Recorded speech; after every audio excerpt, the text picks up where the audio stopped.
கதை வண்ணப்பந்தும் வானவில் நண்பர்களும். காட்சி 1. தங்க மஞ்சள் மாலை.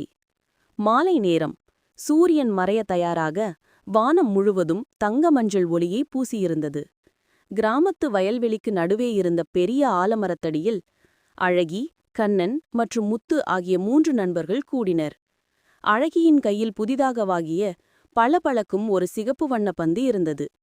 அந்த பந்து அந்திசாயும் ஒளியில் இன்னும் பிரகாசமாக மின்னியது. காட்சி 2. பந்து பறவை. ஆரம்பிக்கலாமா என்று கத்திய கண்ணன் பந்தை அழகியிடமிருந்து வாங்கி வானை நோக்கி வீசினான். பந்து ஒரு சிறிய பறவை போல உயரே பறந்து மீண்டும் தரையை நோக்கி வந்தது. மூவரும் ஒருவரையொருவர் தட்டிக் கொடுத்து உற்சாகப்படுத்திக் கொண்டு விளையாடத் தொடங்கினர். பந்தை துரத்தி ஓடும்போது அவர்களின் சிரிப்பொலியே அந்த அமைதியான மாலை பொழுதை இன்னும் அழகாக மாற்றியது.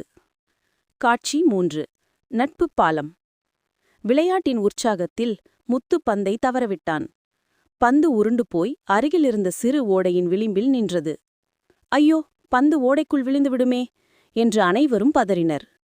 அழகி சற்றும் தாமதிக்காமல் ஒரு பெரிய வாழை இலையை எடுத்து ஒரு நீண்ட குச்சியை பயன்படுத்தி பந்தை மெதுவாக தள்ளி மீண்டும் கரைக்கிக் கொண்டு வந்தாள்.